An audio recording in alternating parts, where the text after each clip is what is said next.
Okay. So my topic is Mozart instrumental music.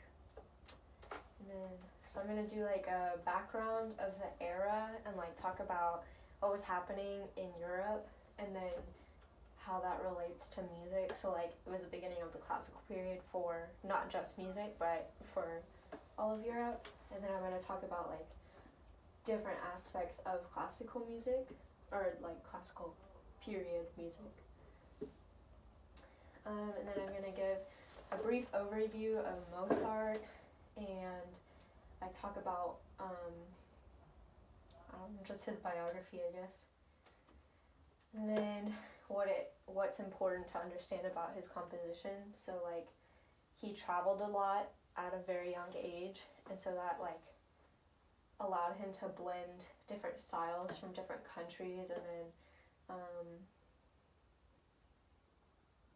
it's just important to understand like how old he was and where he was when he was writing pieces of music, because you can listen and like hear different aspects based on where he was at the time.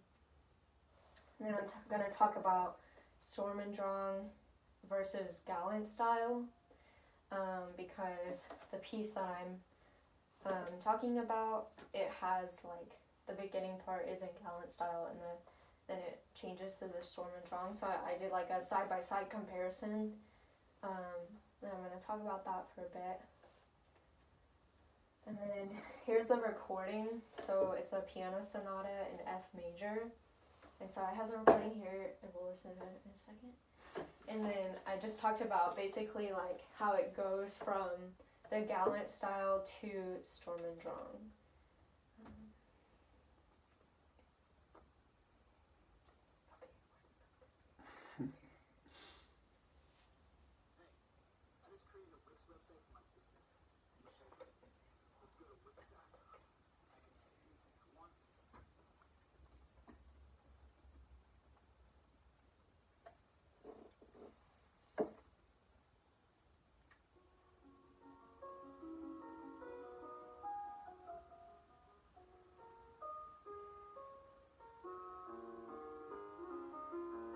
So you can tell that it's very classical because it's like a simple song-like melody over the like simple harmonic progression. Right.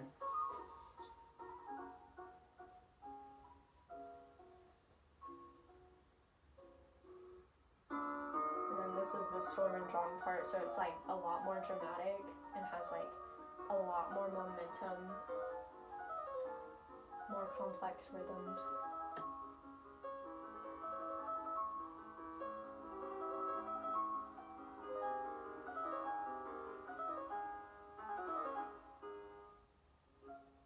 And then it goes back into the simple, but this time it's a bit more like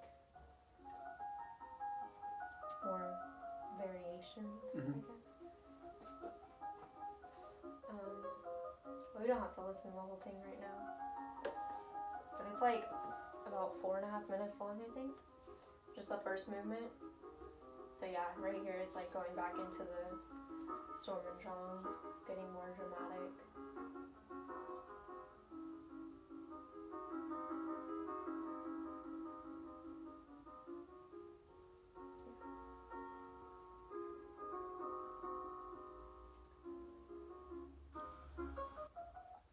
Alright, and then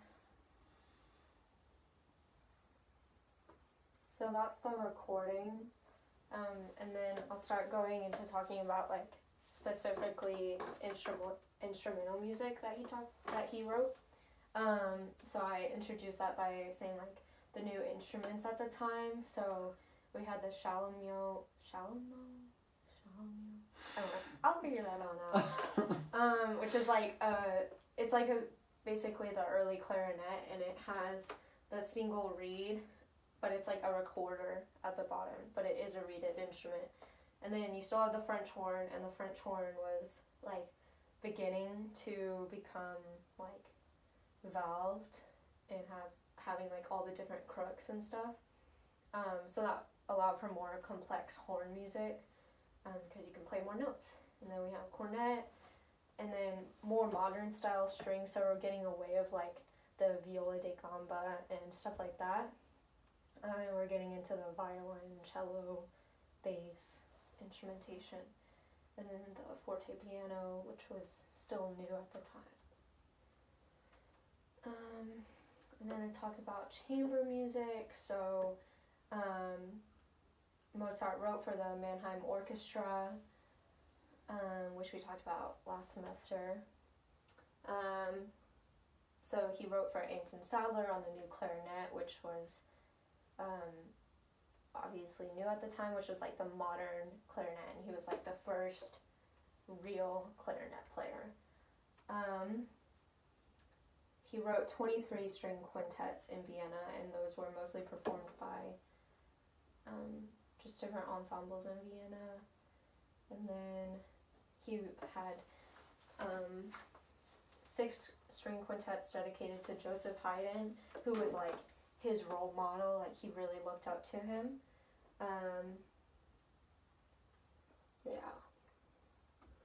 That stuff. Then I talk about concertos, again performed by the Mannheim Orchestra.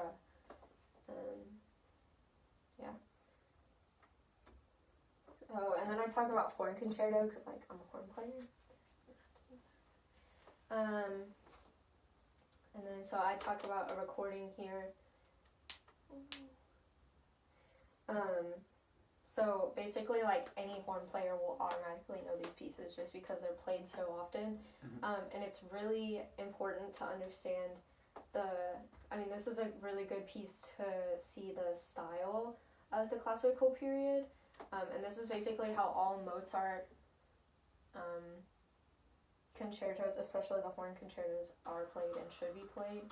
Because a lot of times people, especially like students who haven't studied different periods or types of music, they will perform it very like musical and elegant and stuff, but it's actually very simple and shouldn't be like very elaborate.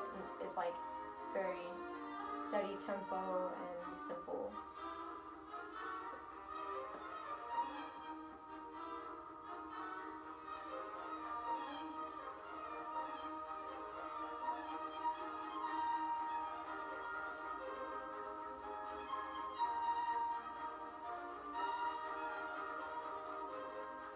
So you can see like the orchestra is a lot smaller than like our orchestra would be today.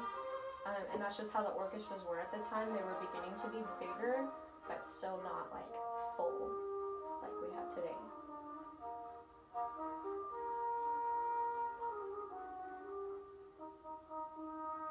Like the style of the piece is very important, and how it's played is important to the time. It's just very simple and not very elaborate. And then also it's important to note that a lot of Mozart concertos began to have what's it called? Like when you do your own thing, like the improv. Cadenza. Yes. They had cadenzas, which really showed off each instrument because the instruments were becoming more complex. So I'll talk about that for a bit. And then piano sonatas and concertos. Mozart was a master at piano.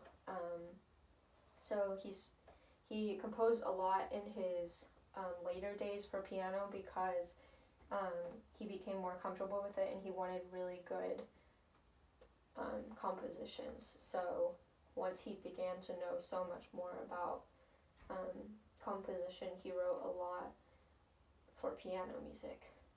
And I'll talk about symphonies. Again, he wrote over 50, but only 6 in the last 10 years of his life, and those are considered like the greatest ones because he spent so much time on it, and because he had a lot more knowledge at that point. He actually only lived to 35 years old, but he was composing at the age of like 4 or 5. So.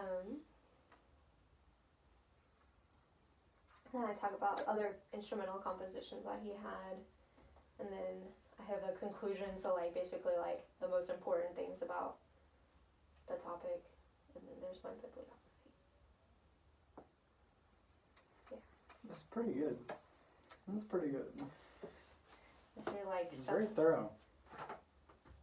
I'm worried that like when I get up there, I'll forget a bunch of But stuff. all the stuff that I'll forget like everything that I read and that I was like planning on talking about, because like I don't want to put too much on the slides, but I don't know. Maybe I can bring like some flashcards. You think?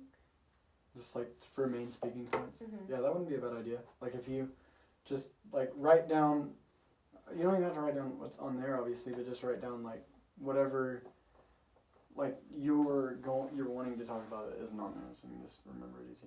Mm-hmm. But it's really good. It's really thorough. It's nice. It's pretty good. Do you think I should add more pictures and stuff? Cause like I didn't want to overdo it. Yeah. I think there's plenty. I think it's tasteful and not distracting. Yeah. And they help to